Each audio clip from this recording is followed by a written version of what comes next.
বাংলাদেশে জঙ্গিবাদের কোনো অবস্থান নাই, এখানে কোনো ধরনের জঙ্গিবাদ নাই। আপনাদের সহযোগিতায় কিন্তু এখানে জঙ্গিবাদ নির্মূল করে দেওয়া হয়েছে। মানে অ্যাডভাইজার একটু অন্য বিষয়, সেটা হচ্ছে মালয়েশিয়া থেকে বেশ কয়েকজন জঙ্গিকে ধরা হয়েছে এবং ফেরত দেওয়া হয়েছে বাংলাদেশে, আমরা যতদূর জানি। কিন্তু আপনাদের বিভিন্ন পক্ষ থেকে কিংবা সংস্থা থেকে দাবি করা হয়েছে বাংলাদেশে কোনো জঙ্গি নেই। আসলে কি বিষয়? এরা কোনো জঙ্গি নাই। আপনি ওইটার ব্যাপারে একটা কিন্তু প্রেস রিলিজও দিয়ে দিছে মনে হয় পররাষ্ট্র মন্ত্রণালয়। আপনারা গতকালকে হয়তো প্রেস রিলিজটা দেখছেন। ওখান থেকে 3 জন যারা আসছে তাদের মেইনলি ছিল যে তাদের যে কি বলে ওই ভিসার যে মেয়াদ উত্তীর্ণ হয়ে গিয়েছিল।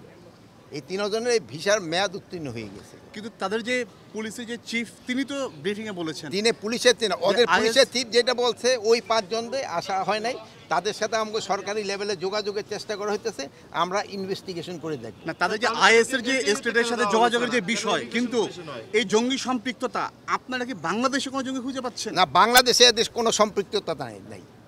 স্যার, কিন্তু ওখানকার আইজিপি বলছেন যে তারা বাংলাদেশের আইএস ইউনিটের জন্য অর্থ সংগ্রহ।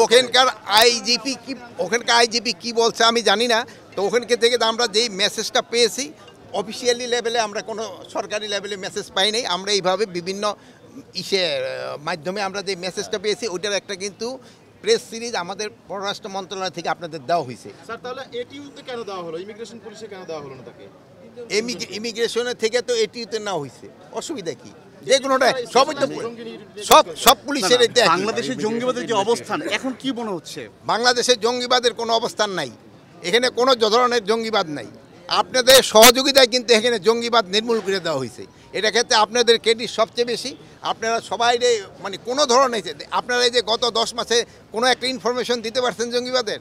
যেহেতু নাই, আগে ছিল আপনারা দিচ্ছেন, এখন নাই আপনারা দেন না। মাননীয় অ্যাডভাইজার, এই যে বিভিন্ন দেশ থেকে যে কথাগুলো আসতেছে, এটা কি আপনি মনে করেন যে বাংলাদেশের উপর কোনো তকমা লাগানোর কিংবা কোনো ধরনের করার জন্য থ্রেট, কিংবা এখন বিভিন্ন দেশের থেকে হয়, এটা হয়তো পররাষ্ট্র মন্ত্রণালয় আপনাদের ভালো বলতে পারে।